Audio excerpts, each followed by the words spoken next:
Sa gilid ng baryong napapalibutan ng matatayog na kawayan at malalawak na palayan, matatagpuan ang isang munting sapa na tila ba nakalimutan na ng panahon. Doon araw-araw naglalaba ang dalagitang si Caridad, payat, morena, at laging may bakas ng pagod sa mga mata. Ngunit taglay ang likas na kabaitan na hindi kayang kupkupin ng kahirapan. Maaga pa lamang ay gising na siya. Habang ang ibang dalaga sa baryo ay nag-aayos ng buhok at nagbibiruan sa kanto, si Caridad ay nakayuko na sa batuhan ng sapa. Kinukusot ang mga damit ng mayayamang pamilya sa kanilang lugar. Madalas siyang alipustahin. "Hoy, Caridad! Linisin mong mabuti ang puti kong bestida!" Sigaw ni Aling Remy isang umaga. "Opo," mahina niyang tugon. May mga batang napapadaan na palihim na nagtatawanan sa kanyang likod. Labanderang gusgusin, pulong ng isa. Ngunit sanay na si Caridad. Sa bawat pangungutya ay lalo lamang siyang yumuyuko at pinipiling manahimik. Wala siyang ibang inaasahan kundi ang sarili at ang munting kubong tinitirhan niya mula nang pumanaw ang kanyang ina 2 taon na ang nakararaan. Isang hapon na makulimlim, habang papalubog ang araw at ang hangin ay may dalang kakaibang lamig, naglalaba pa rin si Caridad sa sapa. Napansin niya ang kakaibang katahimikan.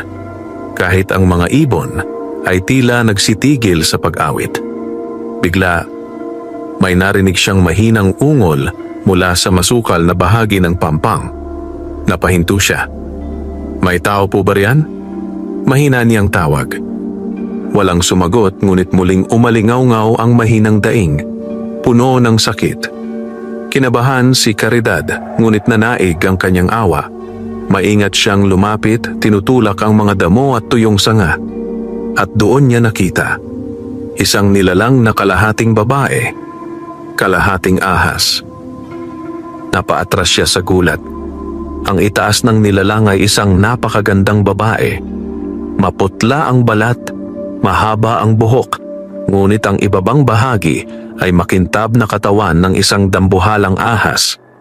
Namimilipit ito sa sakit at kapansin-pansin ang nakaumbok nitong tiyan. Buntis. Nanlaki ang mga mata ni Caridad. Nanginginig ang kanyang kamay.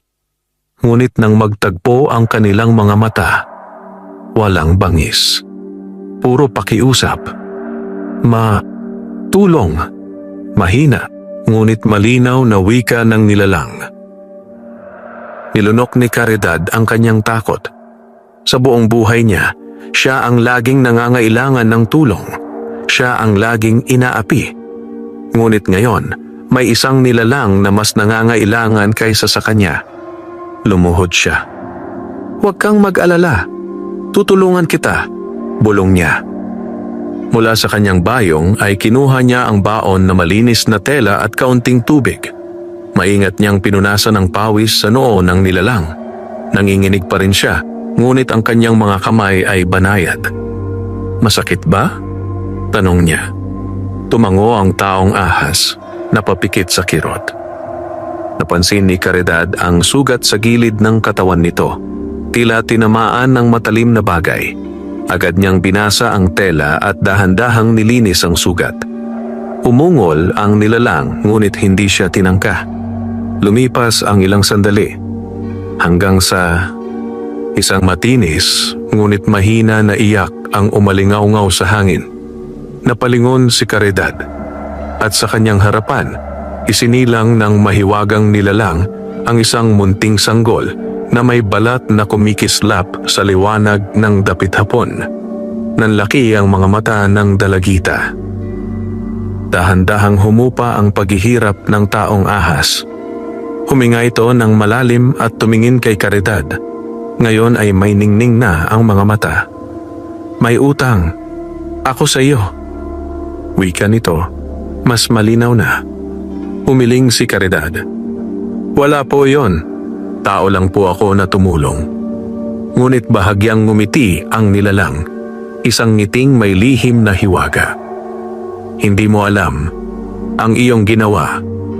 Dahan-dahang iniangat ng taong ahas ang kamay nito at marahang inilapat sa noo ni Caridad. Biglang umihip ang malamig na hangin. Kumislap ang paligid. Napapikit si Caridad sa biglaang liwanag. At nang muli niyang idilat ang kanyang mga mata, wala na ang taong ahas. Wala na ang sanggol. Tahimik na muli ang sapa, na para bang walang nangyari. Napaupo si Caridad sa batuhan, hinihingal at litong-lito. Panaginip ba iyon? Bulong niya. Ngunit nang siya'y tumayo upang kunin ang kanyang bayong, bigla siyang napatigil. Sa loob nito, sa ibabaw ng kanyang mga nilabhang tela, may isang maliit na supot na hindi kanya. Dahan-dahan niya itong binuksan. At doon, sumilay ang nakakasilaw na kinang ng purong ginto. Nanlaki ang mga mata ni Caridad. Hindi niya alam na ang gabing iyon ang tuluyang magpapabago sa kanyang kapalaran at magbubukas ng inggit at panganib mula sa mga taong matagal nang naghihintay ng kanyang pagbagsak. Sa mga sumunod na araw, hindi pa rin makapaniwala si Caridad sa nangyari sa kanya sa tabi ng sapa. Ilang beses niyang binuksan at isinara ang maliit na supot na itinago niya sa ilalim ng lumang baul sa kanyang kubo. Sa bawat pagdampi ng kanyang daliri sa malamig at makinis na ginto, pumabalik sa kanya ang mahiwagang tagpong tila isang panaginip lamang. Ngunit totoo iyon. At ramdam niya, kasabay ng ginto ay may kasamang pagbabago sa kanyang kapalaran. Hindi agad ginastos ni Caridad ang natanggap. Sanay siyang magtiis, sanay siyang maghintay, kaya't una niyang ginawa ay ang bayaran ng matagal na niyang utang kay Aling Sela, ang tindera ng bigas na madalas magpautang sa kanya noon. Halos malaglag ang panga ng matanda nang iabot ni Caridad ang bayad. "Ha? Saan ka nakakuha nito, iha?" Usisa ni Aling Sela, naninikip ang mga mata.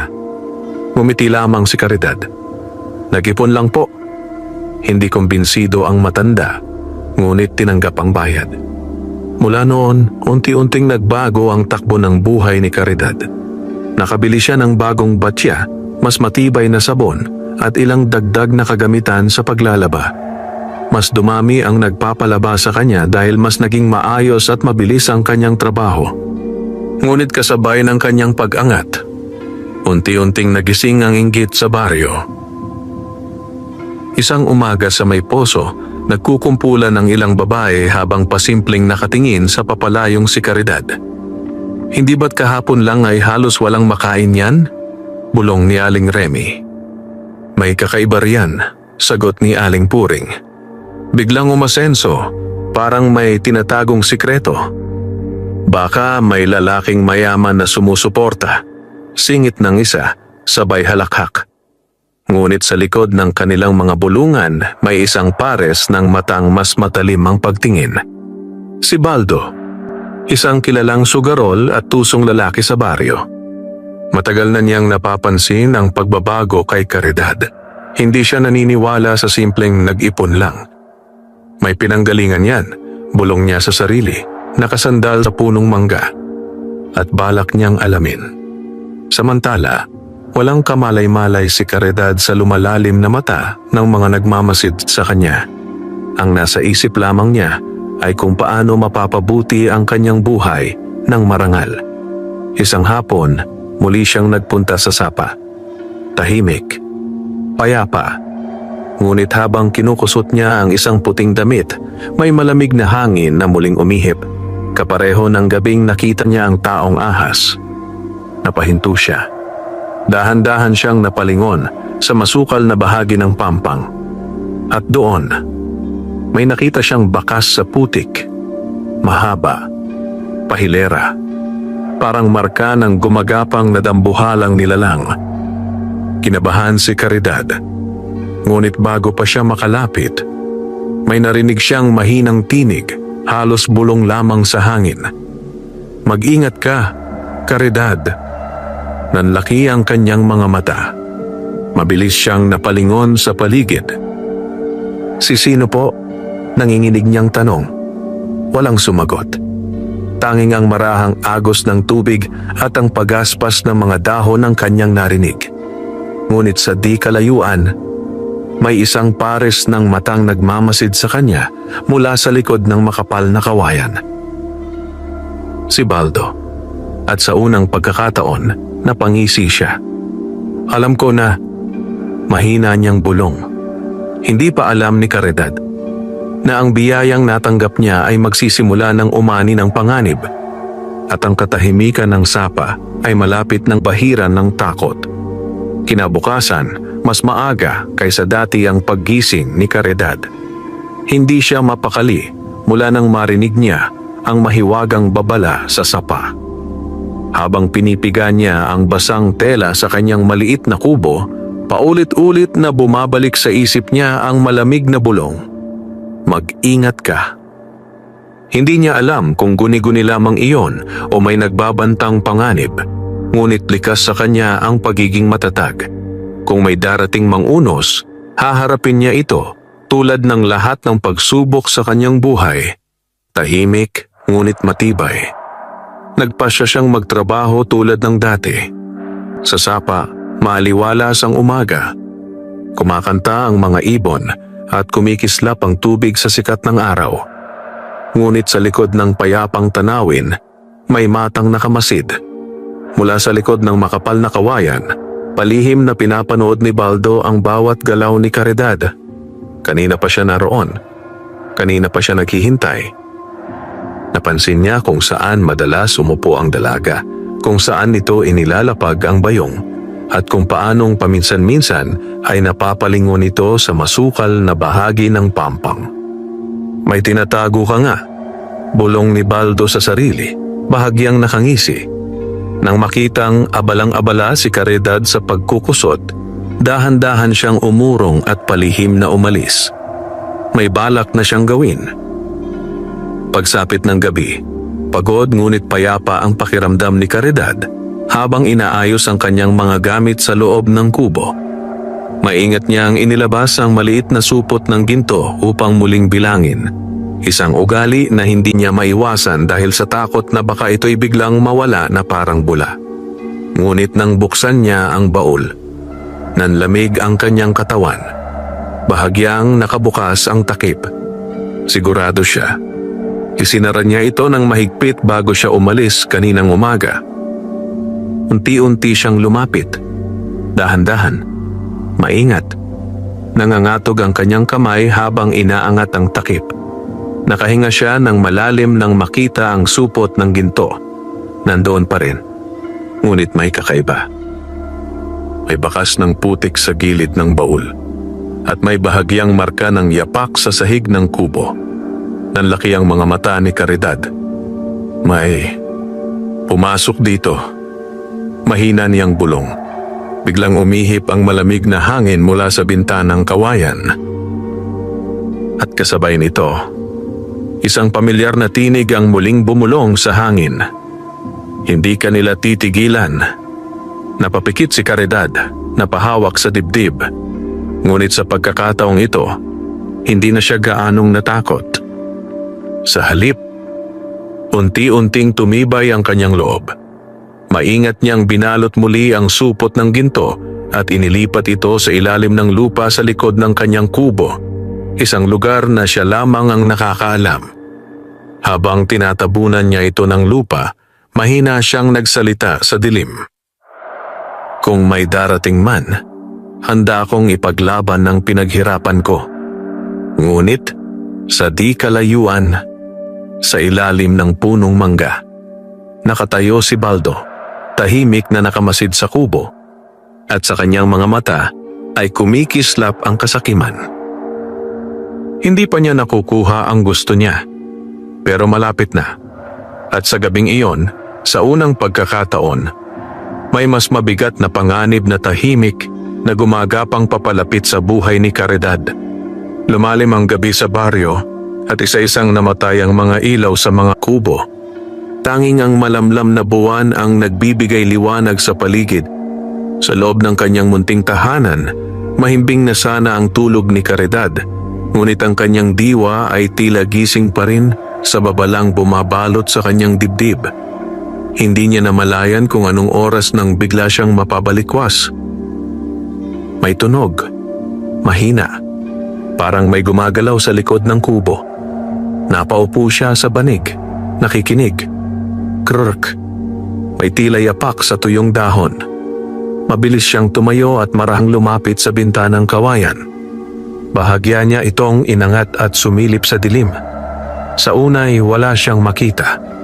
Ngunit nang masanay ang kanyang mga mata, may aninong gumagalaw malapit sa lugar kung saan niya inilibing ang supot ng ginto.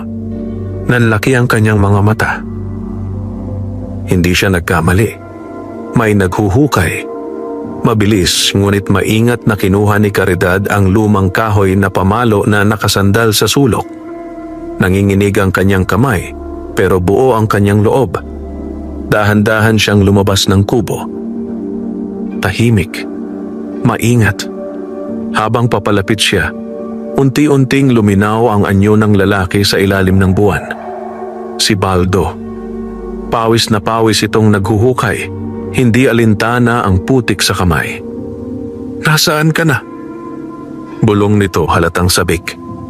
Biglang tumigas ang tindig ni Caridad. "Anong ginagawa mo sa bakuran ko?" Matigas niyang sabi. Napatalon si Baldo sa gulat at mabilis na napalingon. Sandaling nagtagpo ang kanilang mga mata sa ilalim ng malamlam na liwanag. Ngunit sa halip na mataranta, ngumisi si Baldo. "Ay, gising ka pala," pakunwaring casual na sabi niya habang tumatayo. "May hinahanap lang ako." "Sa bakuran ko?" Mariing tanong ni Caridad. Hindi na nagkunwari si Baldo. Unti-unting nag-iba ang anyo ng kanyang muka, mula sa pakunwari tungo sa lantad na kasakiman. "Alam kong may tinatago ka," malamig niyang wika. Bigla kang yumaman. Akala mo hindi mapapansin ng baryo? Nagigpit ang hawak ni Caridad sa pamalo. "Pinaghirapan ko ang lahat ng meron ako." Tumawa si Baldo, mababa at walang galang. "Talaga lang ha?" Humakbang siya palapit. "Isa, dalawa. Mas mabuti pang ibigay mo na lang kung anong meron ka." Banta niya. Para hindi ka mapahamak. Kumabog ang dibdib ni Caridad, ngunit hindi siya umurong. "Umalis ka sa bakuran ko." Saglit na tumahimik ang paligid.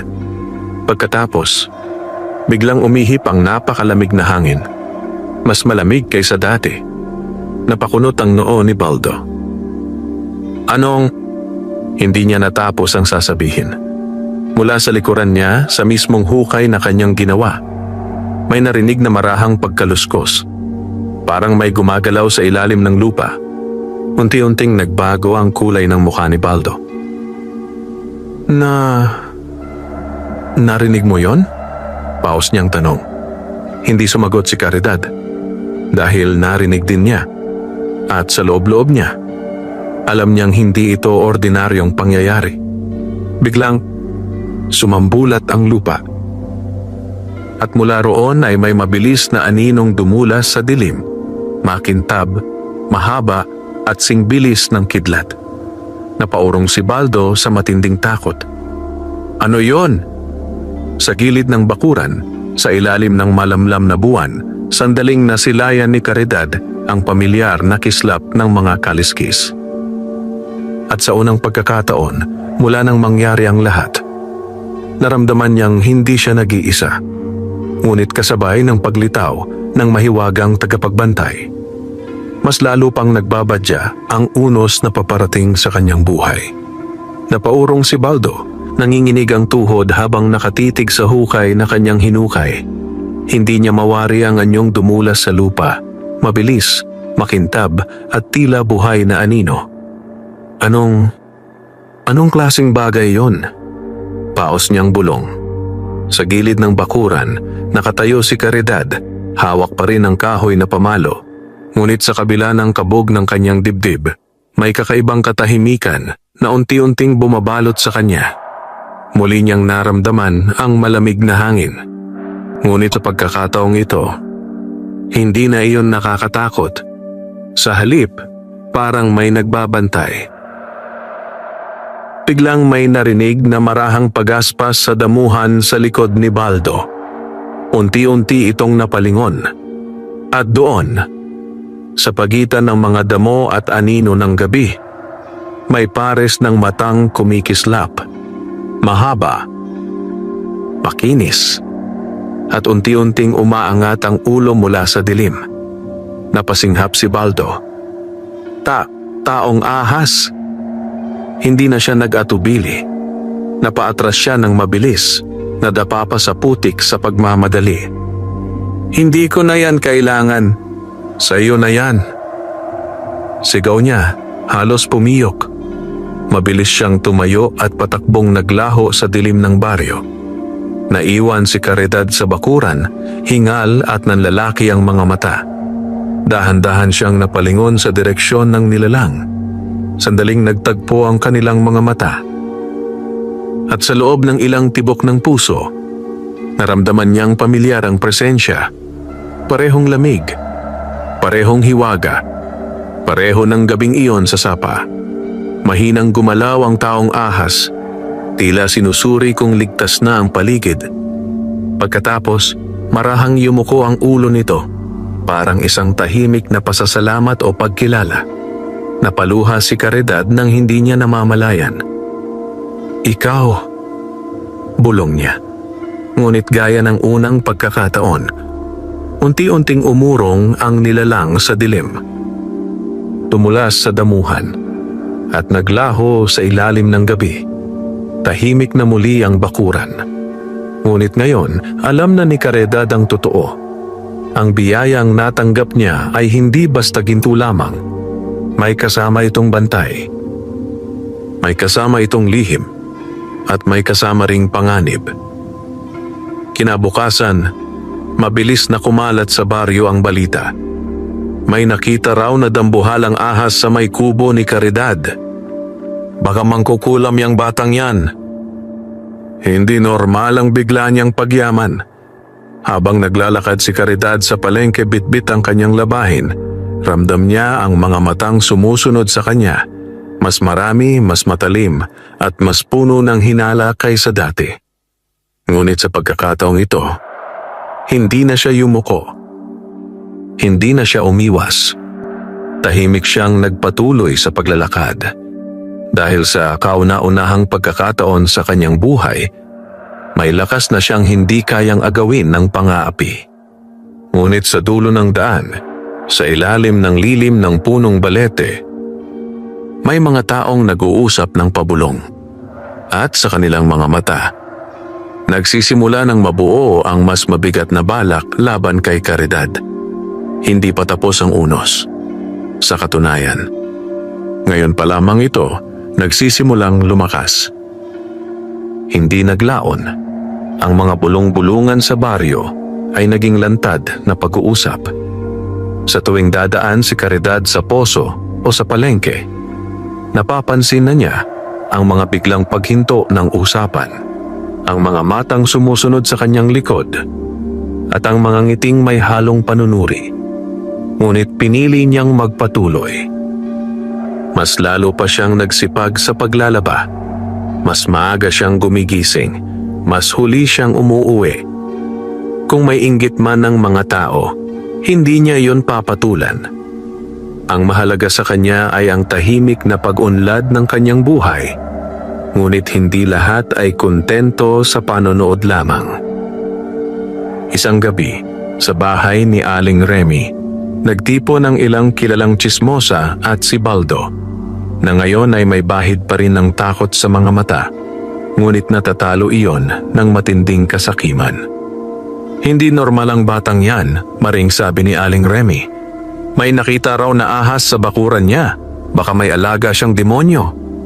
Napayuko si Baldo na aalala ang nakita niya. Ngunit mabilis niyang itinago ang kanyang pangamba. Hindi demonyo, sabi niya. Kayamanan ang tinatago niya. Nakita ko mismo kung saan siya naghuhukay. Nagkatinginan ang mga nakikinig. Sigurado ka? Bulong ni Aling Puring. Tumango si Baldo, unti-unting nanunumbalik ang kanyang yabang. Kung sabay-sabay tayong kikilos, hindi niya tayo mapipigilan. Tahimik ang silid. At sa katahimikang iyon, unti-unting nabuo ang masamang balak. Samantala, walang kamalay-malay si Caridad habang naglalaba sa sapa kinabukasan. Ngunit ramdam niya ang kakaibang bigat ng hangin, parang may paparating na hindi niya maipaliwanag. Habang kinukusot niya ang damit, biglang may marahang pag-alon sa tubig. Napahinto siya. Dahan-dahan siyang tumingin sa gitna ng sapa. Sa ilalim ng malinaw na tubig, may kumikislap. Hindi siya nagkamali.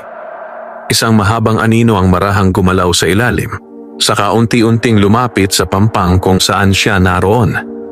Hindi siya umatras. Sa halip, marahan siyang lumuhod.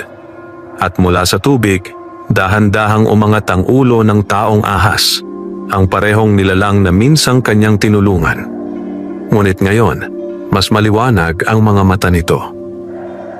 Mas matalas, mas nagbababala. Nagtagpo ang kanilang mga tingin.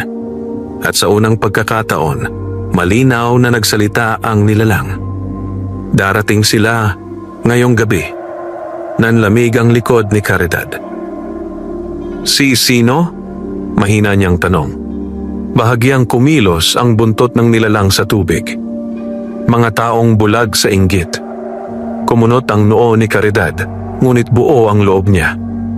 Ano ang gagawin ko? Saglit na tumahimik ang taong ahas, tila sinusukat ang kanyang tapang. Pagkatapos ay marahang sinabi, manatili kang matatag at huwag kang matatakot. Unti-unti itong lumubog muli sa tubig. At naiwan si Caridad sa tabi ng sapa, nakatitig sa mga alon na unti-unting humuhupa. Ngunit sa pagkakataong ito, handa na siya. Dahil alam niyang pagsapit ng dilim, may mga darating na hindi na maitatago sa katahimikan ng gabi. Pagsapit ng dapit hapon, mas maaga kaysa karaniwan ang pag-uwi ni Caridad mula sa sapa. Mabigat ang kanyang pakiramdam, ngunit malinaw ang kanyang isip. Ang mga salita ng mahiwagang nilalang ay paulit-ulit na umuukit sa kanyang dibdib. Darating sila ngayong gabi. Tahimik niyang inayos ang loob ng kanyang kubo. Isinara niya ng maigi ang bintanang kawayan at inilagay sa tabi ng pintuan ang lumang pamalo. Pagkatapos ay lumabas siya sa likod bahay at sinigurong maayos ang pagkakatabon ng lupang kinaroroonan ng supot ng ginto. Ngunit sa pagkakataong ito, hindi siya nagmamadali. Parang may kakaibang lakas na gumagabay sa kanyang mga kilos. Habang unti-unting lumulubog ang araw, naging mas tahimik ang paligid. Maging ang mga aso sa baryo ay tila balisa, paminsan-minsang umaalulong sa di maipaliwanag na dahilan. At nang tuluyang bumalot ang gabi, dumating sila. Mahihinang yabag sa damuhan, mga bulong na nagtatangkang magtago sa hangin. Mula sa siwang ng bintana, nakita ni Caridad ang 4 na aninong palihim na lumalapit sa kanyang bakuran. Nangunguna si Baldo, kasunod sina Aling Remy at 2 pang lalaki mula sa baryo. Kumunot ang noo ni Caridad, ngunit hindi siya umurong. Sa labas, huminto ang grupo sa may bakod. Sigurado ka ba rito? Pabulong na tanong ni Aling Remy. Dito ko siya nakitang naghukay, sagot ni Baldo. Mababa ngunit puno ng katiyakan. Mabilis silang pumasok sa bakuran. Naramdaman ni Caridad ang mabilis na kabog ng kanyang dibdib. Mahigpit niyang hinawakan ang pamalo. Ngunit nanatili siyang tahimik. Naghihintay. Sa labas, nagsimula nang maghukay ang mga lalaki. 1, 2, 3. Bawat pagtama ng pala sa lupa ay parang martilyong tumatama sa dibdib ni Caridad. Hanggang sa, may nakuha ako! Pabulong na sigaw ng isa. Biglang sumiklab ang kasakiman sa mga mata ni Baldo. Buksan mo! Mabilis nilang hinukay palabas ang maliit na supot. At nang buksan iyon, kumislap ang ginto sa ilalim ng liwanag ng buwan. Sabi ko na nga ba, Halos pabulong na sigaw ni Baldo, nanginginig sa tuwa. Ngunit bago pa nila mahawakan ng tuluyan ang kayamanan, biglang umihip ang napakalamig na hangin. Mas malakas kaysa dati, mas mabigat. Napahinto ang lahat. Naramdaman niyo ba yon? Nanginginig na tanong ni Aling Remy. Walang sumagot dahil sa likod nila may marahang pagkapang sa damuhan. Unti-unting nanlaki ang mga mata ng isang lalaki. Baldo, bulong niya. Dahan-dahang napalingon si Baldo at ang ngisi sa kanyang muka ay unti-unting nawala. Sa ilalim ng liwanag ng buwan, dahan-dahang umaangat ang ulo ng dambuhalang taong ahas. Ang mga mata nito'y kumikislap sa malamig na galit. Napaatras si Aling Remy, napasigaw. Nahulog ang supot ng ginto sa lupa. Mabagal, ngunit nakakatakot ang pag-usad ng nilalang pasulong. Isang hakbang, 2, 3, parang huminto ang mundo. At sa loob ng kubo, tahimik na nakatayo si Caridad. Hindi na nanginginig tulad ng dati. Dahil ngayon, alam niyang nagsisimula pa lamang ang tunay na pagsubok sa kanyang tapang. Napatras ang grupo, halos magkabanggaan sa pagmamadali. Ang dating matatapang na boses ay napalitan ng hingal at pigil na sigaw. Sa ilalim ng malamlam na buwan, malinaw na malinaw ang anyo ng taong ahas. Matahimik ngunit nagbabadya ng kapangyarihang hindi kayang sukatin. Tumakbo na tayo! Paos na sigaw ng isa. Ngunit hindi agad makagalaw si Baldo. Parang nanigas ang kanyang mga paa sa kinatatayuan. Nagtagpo ang kanilang mga mata ng nilalang. At sa unang pagkakataon, ang dating mapangahas na lalaki ay tunay na kinain ng takot. Mula sa loob ng kubo, marahang lumabas si Caridad. Hawak pa rin niya ang pamalo, ngunit hindi iyon nakataas. Hindi siya galit, ngunit matatag ang kanyang tindig. Umalis na kayo. Malamig ngunit malinaw niyang sabi. Parang nabasag ang pagkaestatwa ni Baldo. Bigla siyang napaatras.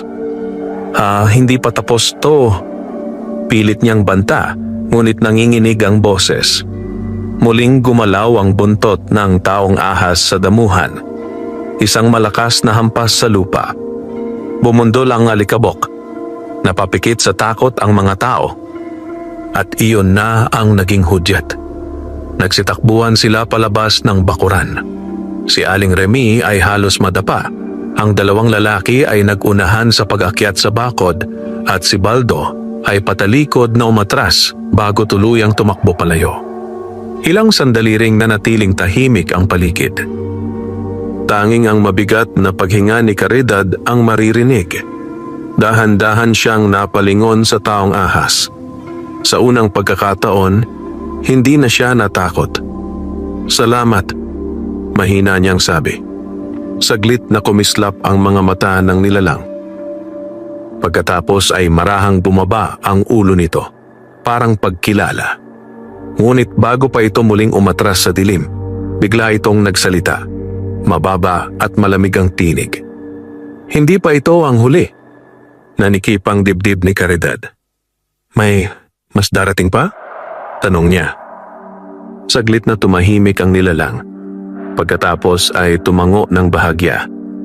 Ang inggit, kapag hindi napigil, nagiging mas mapanganib. Unti-unti itong umurong. Dumula sa damuhan. At naglaho muli sa anino ng gabi. Naiwan si Caridad sa bakuran, nakatanaw sa lupang muling natahimik. Sa di kalayuan, maririnig pa ang nagmamadaling yabag ng mga tumakas. Ngunit sa puso niya, may bagong pakiramdam na umusbong. Hindi na lamang takot, kundi paghahanda. Dahil ramdam niyang hindi titigil ang mga taong iyon. At sa kabilang dulo ng baryo, sa loob ng madilim na bahay ni Baldo, nagtitipon muli ang mga matang puno ng galit at kahihiyan. Napahiya sila. Nabigo sila. Ang kabiguang iyon ang siyang unti-unting nagsisilang ng mas madilim na balak laban kay Caridad. Hindi na nakatulog ng maayos si Caridad ng gabing iyon. Kahit tahimik na muli ang paligid, nanatili ang bigat sa kanyang dibdib. Ang mga salita ng taong ahas ay paulit-ulit na umuukit sa kanyang isip. Hindi pa ito ang huli. Pagsikat ng araw, pilit niyang ipinagpatuloy ang kanyang nakasanayang gawain. Ngunit ramdam niyang nag-iba na ang ihip ng hangin sa baryo. Mas lantad ang mga titig. Mas malamig ang pakikitungo. Habang naglalakad siya papunta sa sapa, napansin niyang may mga lalaking nagkukumpulan sa ilalim ng punong balete, kasama si Baldo. At may kasama silang hindi niya pa nakikita noon. Isang payat na matandang lalaki na balot sa maitim na damit. Maputla ang muka at tila naninilip ang mga mata sa ilalim ng malapad na sombrero. Biglang kinabahan si Caridad. Hindi siya lumapit. Ngunit mula sa kinatatayuan niya, nakita niyang itinuro ni Baldo ang direksyon ng kanyang kubo habang may ibinubulong sa matanda. Unti-unting lumamig ang batok ni Caridad. May bago silang kakampi at ramdam niyang hindi ito pangkaraniwan. Pagsapit ng hapon, tila mas mabigat ang hangin sa sapa. Habang naglalaba si Caridad, napansin niyang ang tubig ay hindi kasing linaw ng dati, parang may bahid ng maitim na anino sa ilalim. Bigla, may malamig na alon na kumalat sa paanan niya. Napatingin siya. Unti-unting umangat mula sa tubig ang pamilyar na ulo ng taong ahas. Ngunit ngayon, mas seryoso ang anyo nito. May kasama silang mangkukulam, diretso nitong sabi. Nanikip ang dibdib ni Caridad. Kaya ko ba? Mahina niyang tanong. Hindi maitago ang pangamba. Saglit na tumitig ang nilalang sa kanya. Tila sinusukat ang kanyang puso. Ang lakas mo ay wala sa ginto, wika nito. Nasa kabutihang ginawa mo. Hindi niya namalayang napaluha siya. Tahimik. Magaan. Ngunit bago pa siya makapagsalita, biglang kumulubot ang tubig. Malakas. Marahas. Napakunot ang noo ng taong ahas. Umalis ka muna rito. Mariin nitong utos. Agad na tumayo si Caridad at umatras sa pampang. At sa mismong sandaling iyon, may sumirit na maitim na usok mula sa kabilang dulo ng sapa. Parang may kung anong itinapon sa tubig. Unti-unting nangitim ang agos. Umalingaw-ngaw ang mahina ngunit nakakakilabot na tawa mula sa di kalayuan. Nanlaki ang mga mata ni Caridad. Sa ibabaw ng burol, sa pagitan ng mga tuyong puno, nakatayo ang matandang lalaki, ang mangkukulam. At sa tabi nito, nakangising nakamasid si Baldo. Nagsisimula na ang mas mabigat na laban. At sa unang pagkakataon, pati ang tubig ng sapa ay tila nagbabadya ng panganib na hindi pa nararanasan ni Caridad. Nanigas si Caridad sa kinatatayuan habang nakatanaw sa burol. Ang hangin ay tila naging mabigat at ang dating maliwalas na sapa ay ngayon ay may bahid ng maitim na anino na unti-unting kumakalat sa tubig. Sa tabi niya, bahagyang umangat ang ulo ng taong ahas mula sa alon. Ang mga mata nito ay matalim na nakatuon sa mangkukulam. Hindi sila titigil, mababa nitong sabi. Hindi agad nakasagot si Caridad. Ramdam niya ang kaba, ngunit may kakaibang tibay na unti-unting tumitindig sa kanyang loob. Sa ibabaw ng burol, itinaas ng matandang mangkukulam ang isang maliit na sisidlan na tila yari sa itim na putik.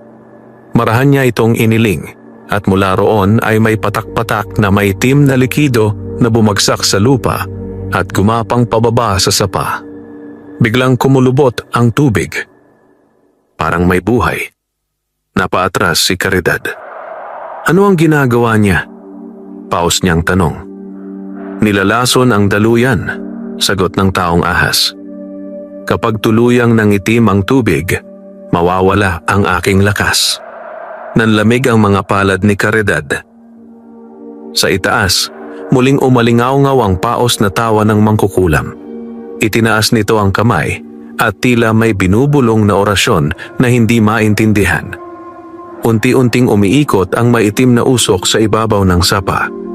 At kasabay nito, nagsimulang manghina ang taong ahas. Napasinghap si Caridad. "Hindi!" Agad siyang lumuhod sa pampang. "Ano ang magagawa ko?" Saglit na tumingin sa kanya ang nilalang. Sa kabila ng panghihina, may tiwala sa mga mata nito. "Ang tubig. Linisin mo ang tubig," mahina nitong sabi. Hindi na nag-isip si Caridad. Mabilis siyang tumakbo sa kanyang bayong at kinuha ang dalang malinis na tela at ang maliit na banga ng tubig ulan na lagi niyang baon para sa paglalaba. Lumuhod siya sa pampang at nagsimulang salukin ang maitim na tubig, pilit na inaalis ang mga namumuong itim na latak sa ibabaw. Isa, dalawa, paulit-ulit. Habang ginagawa niya iyon, patuloy ang mahinang tawa ng mangkukulam sa burol. "Walang saysay yan!" Sigaw ni Baldo mula sa itaas. "Hindi mo mapipigilan." Ngunit hindi tumigil si Caridad. Mas lalo pa siyang nagmadali. Mas lalo pa siyang nagpursige. At sa bawat pagigib niya ng tubig ulan at pagbanlaw sa pampang, unti-unting kumikislap ang malinaw na bahagi ng sapa. Napakunot ang noo ng mangkukulam. Humina ang kanyang tawa. Sa tubig, marahang gumalaw ang katawan ng taong ahas. Parang unti-unting bumabalik ang lakas. Imposible. Bulong ng matanda sa burol. Ngunit lalo pang tumindi ang determinasyon ni Caridad. Hindi na niya iniisip ang pagod. Hindi na niya iniisip ang takot. Ang alam lang niya, may buhay na umaasa sa kanya. At sa unang pagkakataon sa buong baryo, ang dalagitang matagal na inalipusta ay nagsisimula ng maging pinakamahirap pabagsakin. Sa burol, unti-unting nagdilim ang mukha ng mangkukulam at sa kanyang mga mata, mas lalo pang tumitindi ang masamang balak na hindi pa niya tuluyang inilalabas. Hindi inaasahan ng mangkukulam ang nasasaksihan niya. Sa bawat igib ni Caridad, sa bawat pagbanlaw niya sa maruming tubig, unti-unting humuhupa ang maitim na latak sa sapa. Parang may liwanag na dahan-dahang lumalaban mula sa kailaliman. Sa tubig, mas luminaw ang mga mata ng taong ahas. Unti-unting bumalik ang sigla sa paggalaw nito. Napakuyom ang kamao ng mangkukulam sa burol. Sutil na bata. Malamig niyang bulong. Sa tabi niya, napalunok si Baldo. Ngayon lamang niya nakita ang ganitong anyo ng matanda. Ang mga mata nito ay tila may apoy na nakatago sa kailaliman. "Anong gagawin natin?" mahina niyang tanong. Hindi agad sumagot ang mangkukulam. Sa halip, dahan-dahan itong inilabas mula sa loob ng kanyang balabal ang isang maliit na sisidlang buto, itim, magaspang at tila may gumagalaw sa loob. Nanlamig ang hangin sa paligid. "Kung hindi uubra ang lason," sabi ng matanda, halos pabulong, "gigisingin natin ang mas mabigat na sumpa." Nanlaki ang mga mata ni Baldo. Ngunit bago pa siya makapagsalita, biglang ibinato ng mangkukulam ang sisidlan sa gitna ng sapa. Basag! Sumambulat ang itim na usok sa tubig. Napasinghap si Caridad. "Hindi!" sigaw niya. Biglang umalo ng sapa, mas malakas, mas marahas kaysa kanina. Ang malinaw na bahagi na kanyang nalinis ay muling tinabunan ng umiikot na itim na anino. At mula sa kailaliman, may umalingaw-ngaw na mababang dagundong. Parang may nagising. Biglang nanlaki ang mga mata ng taong ahas. "Umalis ka riyan!" Mariin nitong utos. Hindi na nagdalawang isip si Caridad. Mabilis siyang umatras mula sa pampang. At sa mismong sandaling iyon, sumabog ang tubig paitaas. Isang dambuhalang anino ang umangat mula sa kailaliman ng sapa. Mas makapal, mas maitim at may mga matang kumikislap sa galit. Napaatras si Caridad sa takot. Anong nilalang yan? Nanginginig niyang bulong. Ang tinig ng taong ahas ay mabigat. isang bantay na ginising ng kulam. Sa burol, muling tumawa ang mangkukulam. Ngayon ay mas malakas, mas tiwala. Ngayon, malamig niyang sabi, "Tingnan natin kung hanggang saan ang tapang mo, batang labandera." Sa pampang, pinilit tumayo ng tuwid ni Caridad sa kabila ng kaba. Sa harap niya, gumagalaw ang maitim na halimaw sa tubig. Sa likod niya, nanghihina ang kanyang kakampi. At sa buong baryo, unti-unti nang nagigising ang unos na maaaring magbago sa kapalaran ng lahat. Ngunit sa kabila ng lahat, mahigpit na kinuyom ni Caridad ang kanyang mga kamay. Dahil hindi siya uurong. Hindi ngayon. Hindi kailanman. Umalingaw-ngaw sa buong paligid ang malalim na dagundong mula sa sapa.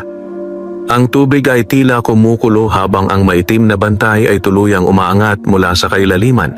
Malapad ang ulo, makapal ang katawan, at ang mga mata ay parang baga sa dilim. Napaatras si Caridad, ngunit hindi siya tumakbo.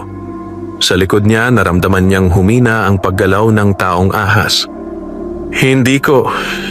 Ito kayang labanan ng matagal," mahina nitong sabi. Nanikip ang dibdib ni Caridad. Sa burol, malinaw ang tagumpay sa mukha ng mangkukulam. Bahagya nitong itinaas ang kamay, tila pinapagalaw ang nilikhang bantay. "Wasakin mo ang daluyan," utos niya. Biglang sumulong ang maitim na halimaw sa tubig papalapit sa pampang kung saan nakatayo si Caridad. Kumuyom ang mga kamao ng dalagita. Takot ang bumabalot sa kanya. Oo. Ngunit mas malakas ang alaala ng lahat ng panlalait, ng gutom, ng mga gabing wala siyang kasama. Hindi siya aatras. Mabilis siyang lumuhod sa pampang at sumalok ng malinaw na tubig ulan mula sa kanyang banga. Ang natitirang malinis na tubig na dala niya.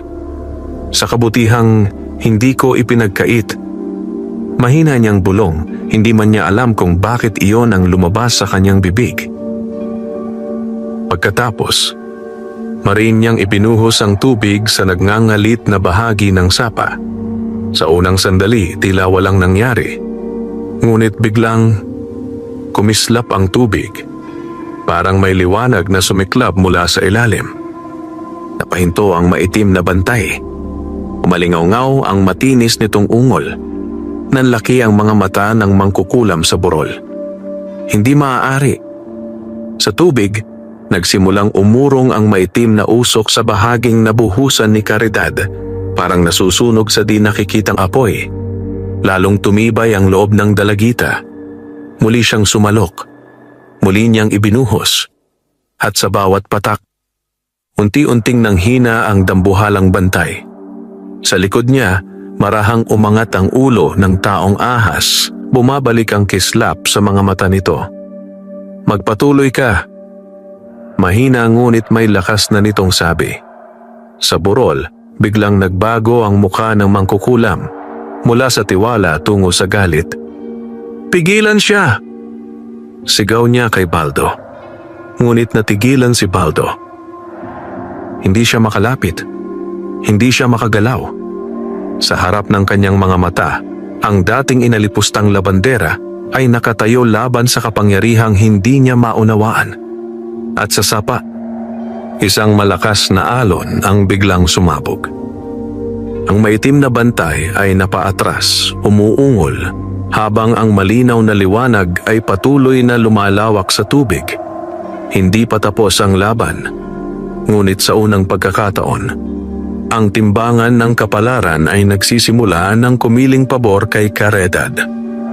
At sa mga mata ng mangkukulam, unti-unti nang sumisibol ang galit na mas mapanganib kaysa alinmang sumpa. Lalong nagngit-ngit ang mangkukulam sa burol. Ang kanyang mga mata ay nagliyab sa galit habang pinagmamasdan ang unti-unting paghina ng maitim na bantay sa sapa. "Hindi pa tapos ang laban!" Sigaw niya at mariing itinapak ang tungkod sa lupa. Biglang umikot ang hangin. Mula sa kanyang balabal, sumingaw ang maitim na usok na parang buhay. Gumapang iyon pababa sa burol, tila mga ahas na sabik sa biktima. Sa sapa, napakunot ang noo ng taong ahas. "Mag-ingat ka," babala nito kay Caridad. Ngunit huli na.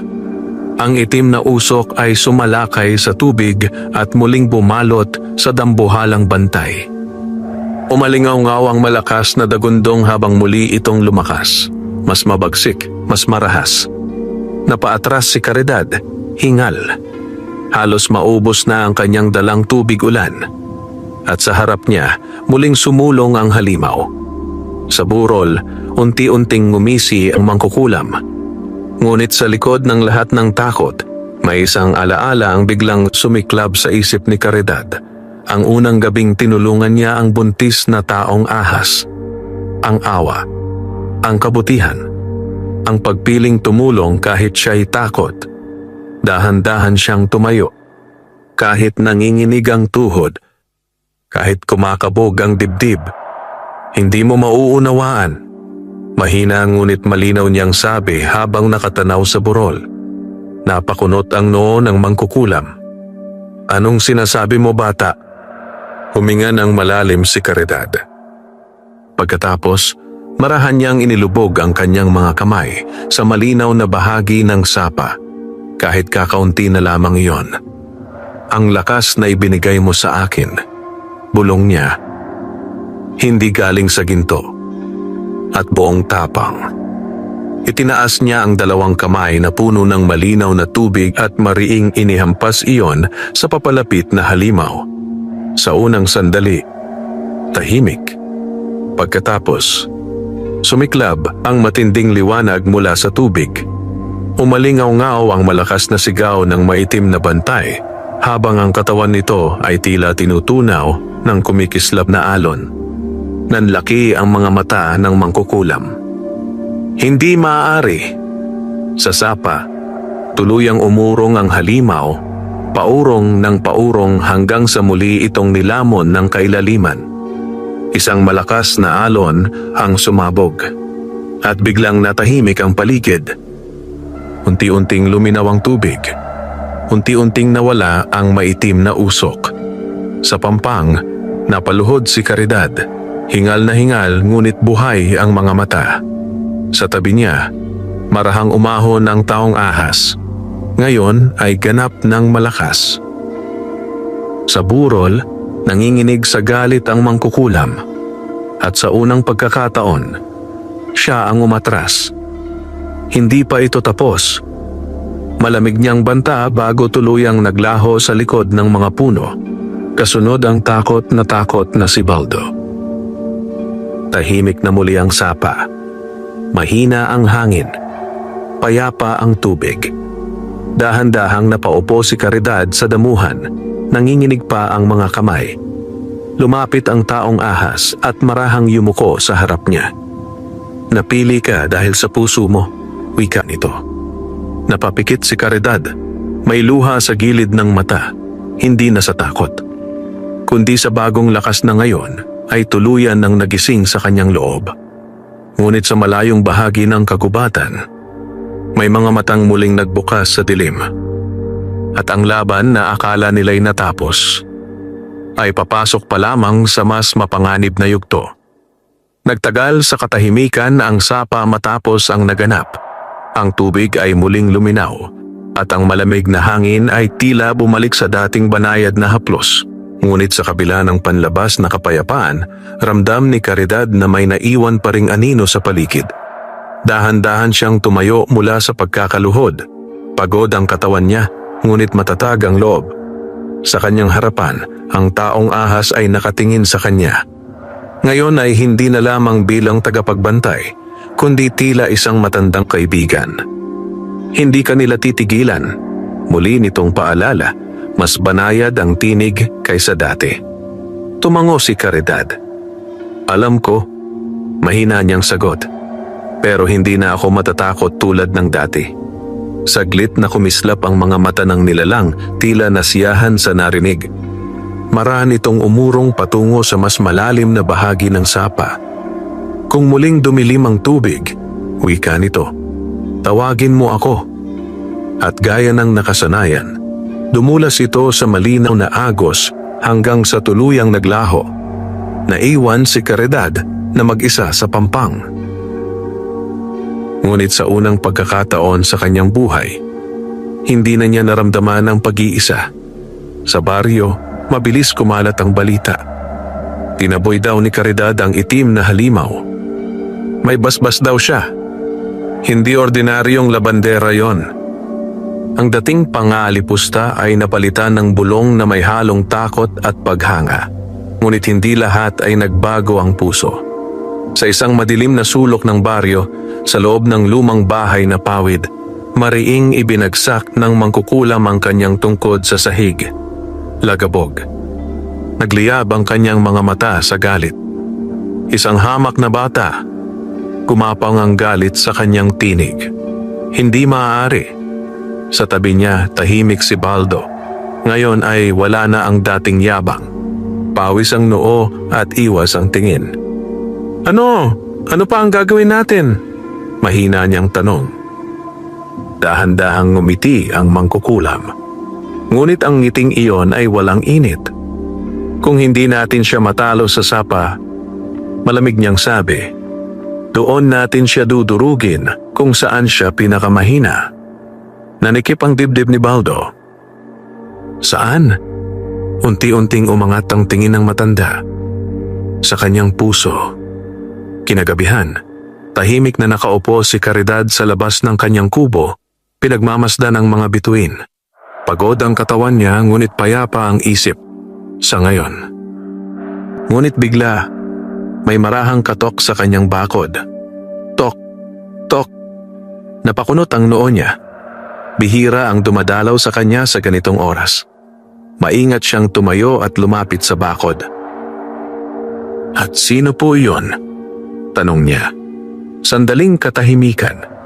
Pagkatapos, isang pamilyar ngunit nanghihinang boses ang sumagot mula sa dilim. Caridad, tulungan mo ako. Nanlaki ang kanyang mga mata. Dahil kilala niya ang boses na iyon. Isang tinig mula sa kanyang nakaraan na akala niya ay matagal nang nawala.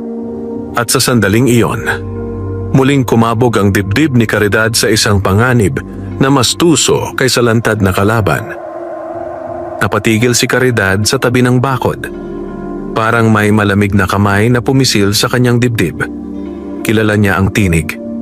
Hindi siya maaaring magkamali. Dahan-dahan siyang lumapit, nanginginig ang kamay habang inaangat ang kawayan ng bakod. At sino? Sino ka? Mahina, ngunit alisto niyang tanong. Mula sa dilim, unti-unting lumitaw ang anyo ng isang babae. Payat, gusgusin ang damit at tila matagal ng pagod sa paglalakad. Nanlaki ang mga mata ni Caridad. Aling Sela? Ang matandang tindera ng bigas na minsang tumulong sa kanya noong siya'y halos walang makain. Ngunit may kakaiba. Maputla ang mukha nito at ang mga mata parang walang sigla. Anak, pause na sabi ng matanda. Tulungan mo ako. May sakit ako. Kumunot ang noo ni Caridad. May bumubulong sa loob ng kanyang isip. Isang tahimik na babala na hindi niya maipaliwanag. Naalala niya ang sinabi ng taong ahas. Kung may dumating, mag-ingat ka. Anong nangyari po sa inyo? Tanong niya. Hindi pa rin binubuksan ng tuluyan ang bakod. Umakbang palapit si Aling Sela. Masyadong dahan. Masyadong tuwid. Pasok. Ako sa loob. Anak, sabi nito. At doon, may napansin si Caridad. Sa paanan ng matanda, walang anino sa ilalim ng buwan. Biglang nanlamig ang kanyang likod. Hindi ito tama.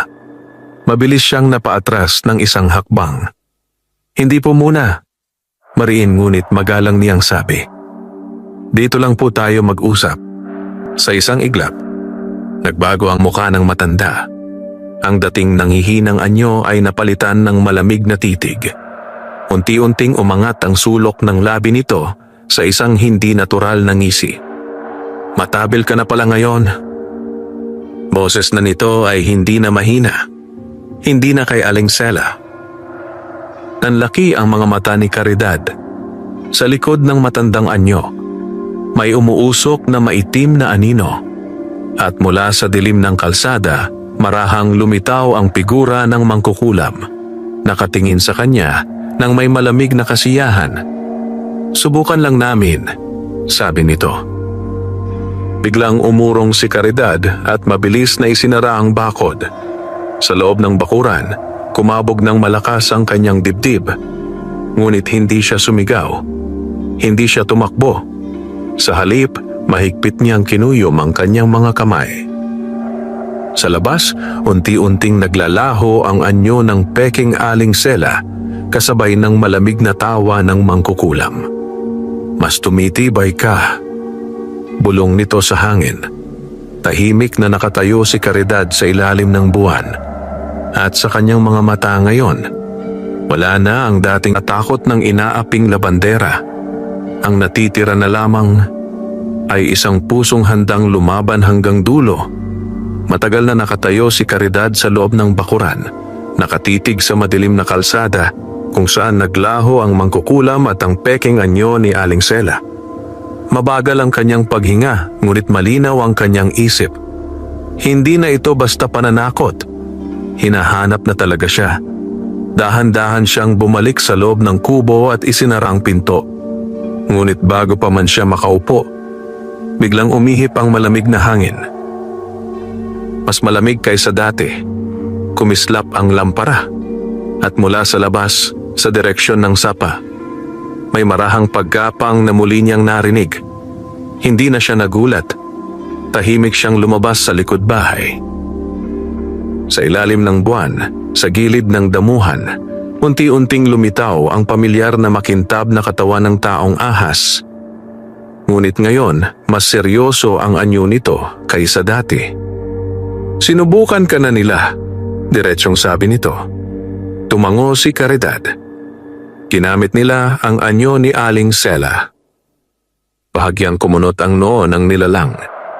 Susunod, hindi na sila magbabalat kayo lamang. Nanikip ang dibdib ni Caridad. "Ano ang ibig mong sabihin?" Sandaling tumahimik ang taong ahas, tila nakikiramdam sa hangin. Pagkatapos ay nagsalita ito, mababa ang tinig. Gigisingin nila ang sumpang hindi nila kayang kontrolin. Nanlamig ang palad ni Caridad. Sa di kalayuan, may mahinang dagundong na umalingaw-ngaw mula sa kagubatan, parang may mabigat na bagay na gumalaw sa kailaliman ng lupa. Pareho silang napalingon. "Anong iyon?" bulong ni Caridad. Unti-unting lumiwanag ang mga mata ng taong ahas, ngunit ngayon ay may bahid ng pag-aalala. "May mas matandang puwersa sa kagubatang iyon," sabi nito. Matagal nang natutulog. Isa na namang malakas na dagundong ang umalingaw-ngaw. Mas malapit. Mas mabigat.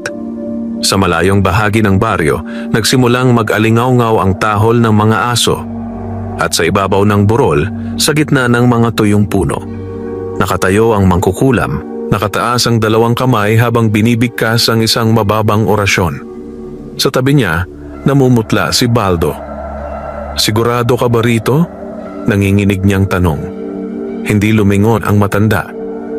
"Kung hindi natin siya matalo," malamig nitong sagot, "lulunurin natin ang buong baryo sa takot."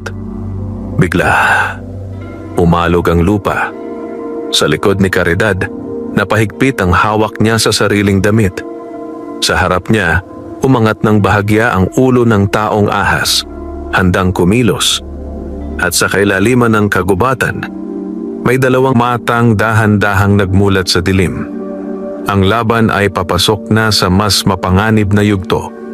At sa unang pagkakataon, pati ang kapalaran ng buong baryo ay nakasalalay na sa katatagan ni Caridad. Umalingaw-ngaw ang malalim na ugong mula sa kagubatan, mabagal, mabigat, at parang may kasamang galit na matagal ng kinimkim. Ang mga dahon ay nagsipagpag kahit walang malakas na hangin, at ang mga aso sa baryo ay nagunahang umaalulong. Nanlamig ang batok ni Caridad. Gising na siya. Mahina niyang bulong kahit hindi pa niya nakikita. Sa tabi niya, bahagyang umusad ang taong ahas, ang mga mata nito ay nakatutok sa madilim na linya ng kagubatan. Hindi pa tuluyang nagigising, sabi nito, ngunit may bigat ang tinig. Pero malapit na. Muling umalog ang lupa. Mas malakas. Mas malapit.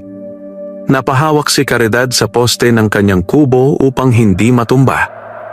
Sa di kalayuan, may mga ilaw na nagsindi sa ilang bahay. Mga taong nagising sa di pangkaraniwang pagyanig. Sa burol, itinaas pa ng mangkukulam ang kanyang mga kamay. Mas mabilis na binibigkas ang orasyon. Ang maitim na usok ay paikot-ikot na ngayon sa kanyang paanan. Lumabas ka na. Paos ngunit mapilit niyang utos sa dilim ng kagubatan. Sa tabi niya, halos mapaupo si Baldo sa takot. Parang mali na to. Nanginginig niyang bulong. Hindi siya pinansin ng matanda. Sa bakuran, huminga ng malalim si Caridad. Ramdam niya ang kaba, ngunit kasabay nito ay may kakaibang init na sumisibol sa kanyang dibdib. Ang parehong pakiramdam tuwing pinipili niyang tumulong kaysa umatras. Lumapit ang taong ahas sa pampang ng maliit na kanal sa likod ng kubo. Caridad, tawag nito. Napatingin siya. Kung tuluyang magising iyon, sabi ng nilalang, hindi lang ako ang manghihina, pati ang baryo. Kinuyom ni Caridad ang kanyang mga kamay. Ano ang dapat kong gawin? Saglit na tumitig sa kanya ang nilalang. Mahaba, matalim, at parang sumusukat sa tibay ng kanyang loob. Pagkatapos ay sinabi nito, hindi sapat ang tapang lang ngayon. Nanikip ang dibdib niya. Kung gayon, ano pa? Unti-unting kumislap ang mga mata ng taong ahas. Kailangan mong alalahanin kung bakit ka pinili. Sandaling natahimik si Caridad. At sa katahimikang iyon, sunod-sunod na bumalik sa kanya ang mga alaala, ang gutom, ang pagod sa sapa. Ang gabing tinulungan niya ang isang nilalang kahit nanginginig siya sa takot. Unti-unting tumuwid ang kanyang tindig. Dahil pinili kong tumulong, mahina niyang sabi, bahagyang yumuko ang ulo ng taong ahas. Kung ganon, sabi nito, handa ka na sa susunod na darating. Biglang, isang malakas na pagsabog ng lupa ang umalingaw-ngaw mula sa gilid ng kagubatan. Napatili ang ilang tao sa baryo. Sa dilim ng mga puno, may dambuhalang aninong gumalaw. Mas malaki kaysa sa naunang bantay, mas mabigat ang hakbang, at may mga matang nagliliyab na parang baga sa kailaliman ng gabi. Ang laki ang mga mata ni Caridad. Sa burol, unti-unting ngumisi ang mangkukulam. At ngayon, malamig niyang bulong. Sa bakuran, marahang huminga si Caridad at itinayo ang sarili. Sa wakas, ang tunay na pagsubok ay dumating na. Nang tuluyang umusad palabas ng kagubatan ang dambuhalang anino, tila napahinto ang buong baryo sa paghinga. Mabagal ngunit mabigat ang bawat hakbang nito, at sa bawat pagyapak ay bahagyang umuuga ang lupa. Sa ilalim ng buwan, unti-unting luminaw ang anyo nito. Isang napakalaking nilalang, balot sa maitim na balahibo at putik, may mahahabang kuko at matang nagliliyab sa galit. Ang hininga nito'y parang usok na sumisingaw sa malamig na hangin. May mga sigaw na umalingaw-ngaw mula sa mga kabahayan. Diyos ko, ano yan? Sa burol nakataas pa rin ang kamay ng mangkukulam, ngunit ngayon ay halatang pinipilit na lamang niya ang kontrol. Sumunod ka sa akin. Mariin niyang utos sa halimaw. Ngunit ang nilalang ay hindi agad kumilos. Sa halip, dahan-dahan nitong inikot ang ulo at tumingin sa direksyon ni Caridad. Nanlamig ang buong katawan ng dalagita. Bakit? Ako ang tinitingnan niya? Bulong niya. Sa tabi niya, biglang tumigas ang tindig ng taong ahas. Masama ito. Mahina nitong sabi. Ano ang ibig mong sabihin? Hindi agad sumagot ang nilalang. Pagkatapos ay mabigat nitong sinabi, hindi na siya ganap na kontrolado. Sa burol, napansin niyon ng mangkukulam. Biglang kumunot ang kanyang noo. Huwag kang lumihis! Sigaw niya, sabay hampas ng tungkod sa lupa. Ngunit huli na. Isang malakas na dagundong ang pinakawalan ng dambuhalang nilalang. Hindi galit sa baryo, kundi galit sa kung sino mang gumising dito. Unti-unti itong humakbang, hindi patungo sa mga bahay, kundi pababa sa sapa. Papunta kay Caridad. Kumuyom ang mga kamay ng dalagita. Ramdam niya ang takot na gustong kumawala sa dibdib niya. Ngunit hindi siya umatras. Hindi ngayon. Sa tabi niya, umusad ang taong ahas at pumuwesto sa pagitan nila ng halimaw. Manatili ka sa likod ko, mariin nitong sabi. Ngunit dahan-dahang umiling si Caridad. Hindi. Saglit na napalingon sa kanya ang nilalang. Kung sabay natin itong haharapin, sabi niya, kahit nanginginig ang boses, may pag-asa tayo. Sa burol, nanlaki ang mga mata ng mangkukulam. Hindi maaari, bulong niya. Sa unang pagkakataon, hindi takot ang nangingibabaw sa mukha ni Caridad, kundi matibay na pa siya. Sa sapa, tuluyang huminto ang dambuhalang nilalang, ang mga matang nagliliyab ay nakatuon sa kanya. Tahimik ang gabi, mabigat ang hangin, at sa pagitan ng takot at tapang, magsisimula na ang sagupaan na magtatakda sa kapalaran ng baryo at ni Caridad. Huminto ang dambuhalang nilalang sa gilid ng sapa. Ang mainit nitong hininga ay sumisingaw sa malamig na hangin at ang nagliliyab nitong mga mata ay nakapako kay Caridad. Hindi basta galit, kundi tila may hinahanap. Sa burol, mariing ibinagsak ng mangkukulam ang tungkod. Sumunod ka sa akin, sigaw niya. Ngunit ang halimaw ay hindi gumalaw. Sa halip, dahan-dahan nitong ibinaba ang ulo at suminghot sa hangin parang kumikilala ng amoy. Nanikip ang dibdib ni Caridad. Parang hindi niya ako gustong saktan, bulong niya. Sa tabi niya, bahagyang gumalaw ang taong ahas, nag-aalinlangan.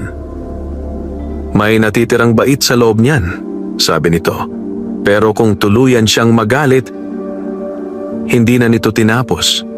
Isang malakas na hampas ng tungkod ang muling pinakawalan ng mangkukulam. At kasabay noon, sumiklab ang maitim na usok sa paligid ng ulo ng halimaw. Biglang nagngalit ang nilalang. Umalingaw-ngaw ang nakabibinging dagundong. Nanlaki ang mga mata ni Caridad. Hindi! Sigaw niya. Sa isang iglap, sumugod ang halimaw, ngunit hindi diretso sa kanya. Sa halip, marahas nitong hinampas ang lupa sa pagitan nila at ng burol. Bumagsak ang lupa. Umalingaw-ngaw ang alikabok. Napaatras ang mangkukulam, nagulat. Anong? Sa unang pagkakataon, nagpakawala ng galit ang nilalang laban sa kanya. Hindi na ito ganap na kontrolado. Ngayon, sigaw ng taong ahas kay Caridad. Habang naguguluhan siya, hindi na nagdalawang isip ang dalagita. Mabilis siyang tumakbo sa pampang at lumuhod. Inilubog ang dalawang kamay sa malinaw na tubig ng sapa. Ipinaalala niya sa sarili ang unang gabing tumulong siya, ang awa, ang kabutihan, ang tapang. Kung may kabutihang nananatili sa iyo, bulong niya habang itinataas ang kumikislap na tubig. Lumaban ka. Marin niyang inihampas ang tubig patungo sa ulo ng halimaw. Sumiklab ang liwanag. Napaatras ang nilalang, umuungol, ngunit hindi sa sakit lamang. Parang may ginising sa loob nito. Sa burol, nanlaki ang mga mata ng mangkukulam. Hindi! Huwag kang bibigay! Galit niyang sigaw. Ngunit huli na. Unti-unting nagbago ang anyo ng mga mata ng halimaw mula sa nagliliyab na galit patungo sa naguguluhang kamalayan. Huminto ito. Huminga ng mabigat. at dahan-dahang umurong ang isang paa palayo kay Caridad. Sa tabi niya, marahang nagsalita ang taong ahas. Puno ng paghanga ang tinig. Naabot mo siya. Sa burol, nanginginig sa galit ang mangkukulam. At sa kanyang mga mata ngayon, hindi na lamang inis ang naroon, kundi isang desperasyong handang gumawa ng mas madilim na hakbang. Dahil unti-unti na niyang nawawala ang kontrol sa laban, nagmistulang mabagal ang takbo ng gabi. Sa ilalim ng maputlang buwan, nanatiling nakatayo ang dambuhalang nilalang sa gilid ng sapa. Hingal, naguguluhan, at tila may nakikipaglaban sa loob nito. Ang nagliliyab nitong mga mata ay unti-unting kumukupas ang bagsik. Sa pampang, hindi gumalaw si Caridad. Hindi siya umatras. Hindi rin siya sumugod. Tahimik lamang siyang nakatayo, nakatingin sa halimaw na ngayon ay tila nawawala sa galit. Lumaban ka. Mahina niyang bulong hindi bilang utos, kundi pakiusap. Sa burol, halos manginig sa puot ang mangkukulam. Sapat na! Sigaw niya. Mariin niyang itinukod ang tungkod sa lupa at nagsimulang bumigkas ng mas mabigat na orasyon. Mas mabilis, mas madilim ang tunog. Biglang umikot ang maitim na usok sa paligid ng ulo ng halimaw. Nanlaki ang mga mata ni Caridad. Hindi! Sigaw niya. Sa isang iglap, muling nagngalit ang nilalang. Umalingaw-ngaw ang nakabibinging dagundong. Ang naguguluhang liwanag sa mga mata nito ay muling tinakpan ng maitim na galit. Hindi niya ito kayang pigilan ng mag-isa. Babala ng taong ahas. Kumuyom ang mga kamao ni Caridad. Halos maubos na ang kanyang lakas. Halos maubos na ang malinaw na tubig sa bahaging kanyang nalinis. Ngunit sa dibdib niya, may isang alaala ang biglang sumiklab. Ang gabing isinilang ng taong ahas ang kanyang sanggol. Ang unang sandaling pinili niyang tumulong kahit siya'y takot. Dahan-dahan siyang lumuhod. Isinandalang dalawang palad sa malinaw na bahagi ng sapa. At sa unang pagkakataon, buong lakas niyang sinabi, kung may basbas mang iniwan sa akin, mariin niyang ipinikit ang mga mata. Ngayong gabi ko ito kailangan. Biglang, kumislap ang tubig sa paligid ng kanyang mga kamay. Mas maliwanag kaysa dati. Mas mainit. Napasinghap ang taong ahas. Caridad. Sa burol, biglang natigilan ang mangkukulam. Anong? Hindi niya natapos. Dahil mula sa sapa, isang alon ng kumikislap na liwanag ang sumambulat palabas, dumaloy sa lupa at bumalot sa paanan ng dambuhalang nilalang. Umalingaw-ngaw ang malakas na sigaw ng halimaw. Ngunit sa pagkakataong ito, hindi iyon puro galit. May halong paglaya. Unti-unting nabasag ang maitim na usok sa paligid nito, parang tinutunaw ng di nakikitang apoy. Sa burol, napaurong ang mangkukulam. Hindi maaari. Hindi maaari. Sa sapa, unti-unting lumambot ang tindig ng halimaw. Ang mga mata nito, na kanina'y puro bangis, ay ngayon ay malinaw na. Tahimik. Gising. At sa unang pagkakataon, ibinaba nito ang ulo kay Caridad. Parang pagkilala. Parang pasasalamat. Napaluha si Caridad sa pagod at ginhawa. Sa tabi niya, marahang nagsalita ang taong ahas. Naputol mo ang sumpa. Ngunit sa burol, hindi pa tapos ang galit. Dahil ang mangkukulam ay tuluyan ng nawawalan ng kontrol at ang isang desperadong kaaway ay mas mapanganib kaysa sa isang malakas na kalaban. Sa burol, tila nasira ang anyo ng mangkukulam sa sobrang galit. Ang maitim niyang balabal ay hinahampas ng hangin habang nanginginig ang kanyang mga kamay sa ibabaw ng tungkod. Hindi maaari. Paulit-ulit niyang bulong, paus ang tinig. Isang hamak na labandera. Hindi maaaring ikaw ang manaig. Sa ibaba, sa tabi ng sapa, unti-unting napaupo si Caridad sa damuhan. Nanginginig ang kanyang mga kamay at mabigat ang paghinga. Ramdam niya ang matinding pagod, ngunit may kakaibang gaan sa dibdib, parang may nabasag na bigat sa paligid. Sa harap niya, ang dambuhalang nilalang ay tuluyang lumuhod. Ang mabagsik nitong anyo ay unti-unting humuhupa. Ang nagliliyab nitong mga mata ay ngayon ay malinaw at mapayapa. Dahan-dahan nitong ibinaba ang ulo kay Caridad. Isang tahimik na pasasalamat. Sa tabi niya, marahang umusad ang taong ahas. Naligtas mo siya sa sumpa. Sabi nito, may bahid ng paghanga. Hindi lahat ay kayang gawin niyon. Napapikit si Caridad, may luha sa gilid ng mata. Hindi ko alam kung paano ko nagawa, mahina niyang sagot. Dahil hindi ka lumaban para manakit, wika ng nilalang. Lumaban ka para magligtas. Ngunit biglang, isang malakas na lagabog ang umalingaw-ngaw mula sa burol. Napalingon silang lahat. Ang mangkukulam ay nakaluhod na ngayon sa lupa, ngunit ang kanyang mga mata ay nag-aapoy sa desperasyon. Kung hindi ko kayo makokontrol, garalgal niyang sigaw. Walang sino man ang mananalo. Bigla niyang ibinagsak ang tungkod sa lupa. Bumitak ang hangin. Muling umitim ang paligid. Nanlaki ang mga mata ng taong ahas. Hindi. Sa burol, nagsimulang umikot ang maitim na usok sa katawan ng mangkukulam. Ngunit ngayon ay hindi na ito kontrolado. Kumawala ang kulam. Sumabog ang lupa sa paligid niya. Napaurong si Baldo, sumisigaw sa takot. Anong ginagawa mo? Ngunit huli na. Ang sariling sumpa ng mangkukulam ay nagsimulang bumaliktad sa kanya. Umalingaw-ngaw ang nakakakilabot na sigaw ng matanda, habang ang maitim na usok ay tila hinihigop ang kanyang lakas. Sa sapa, mabilis na tumayo ang taong ahas. Kapag tuluyan siyang nilamon ng sarili niyang kulam, sabi nito, maaaring madamay ang baryo. Nanlamig ang dibdib ni Caridad. May magagawa pa ba tayo?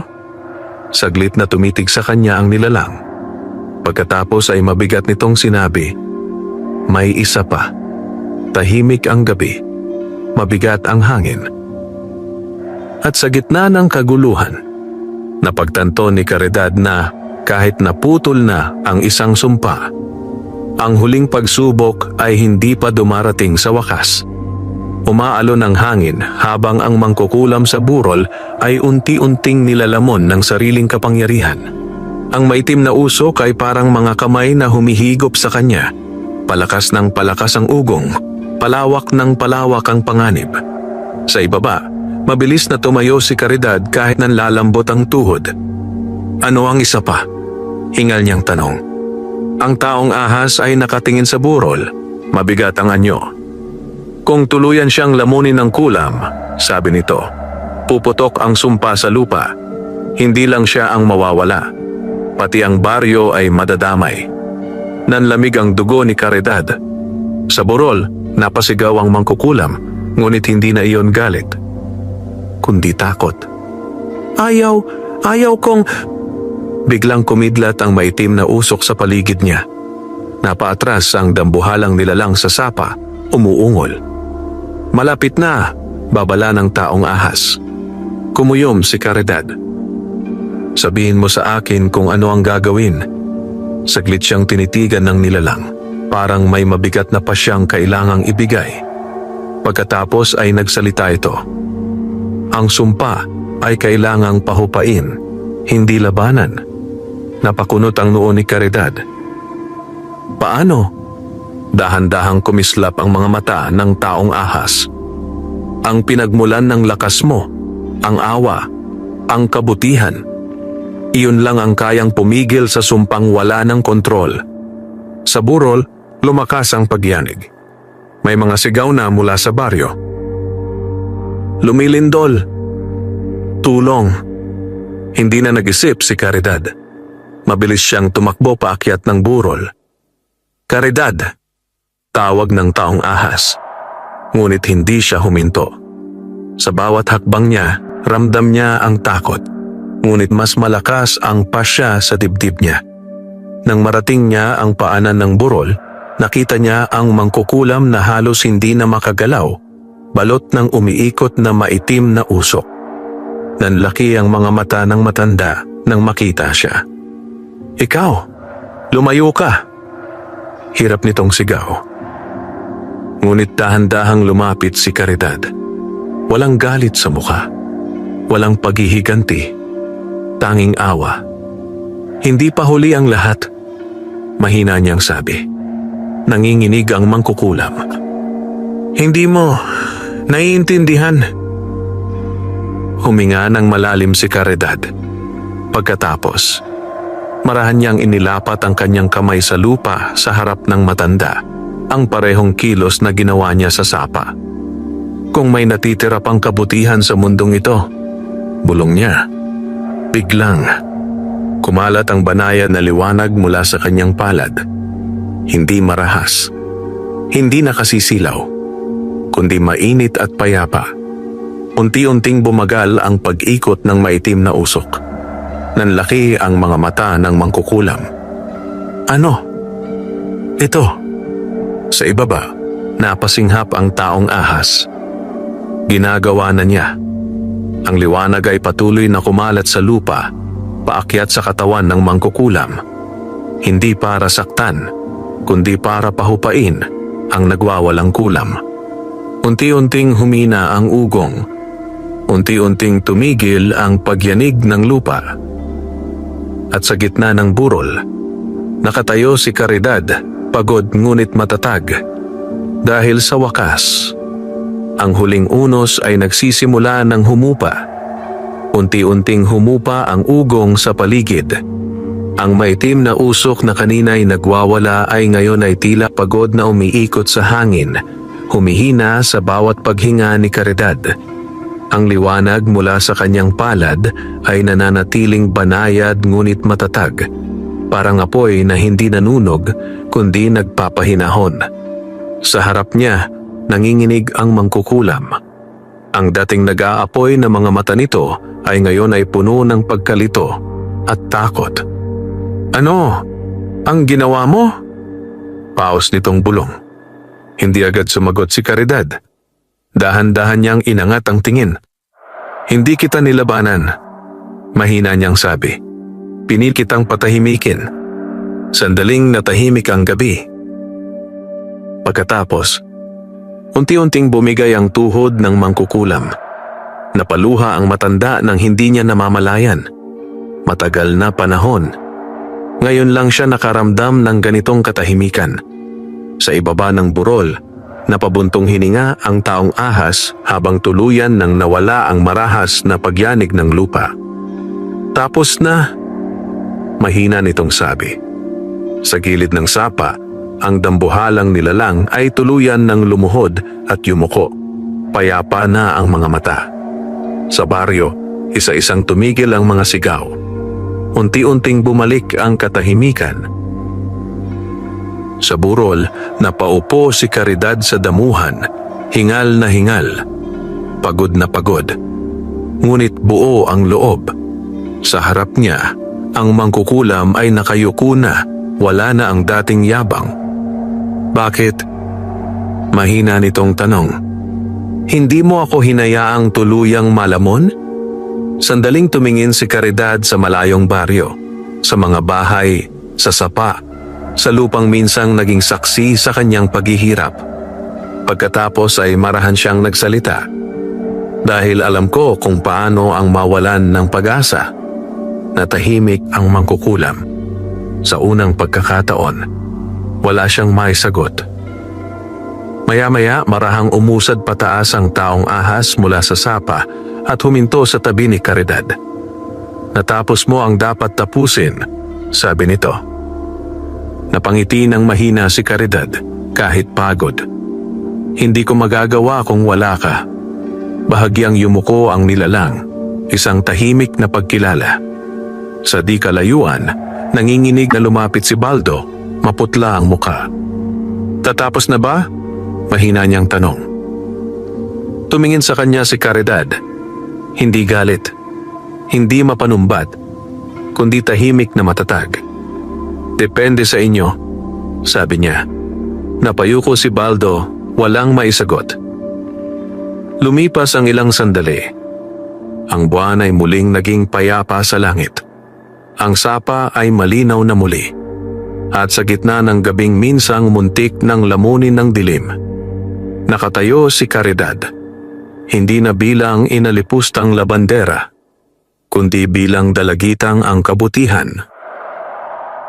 Ang siyang tunay na naging kayamanan niya. Wakas.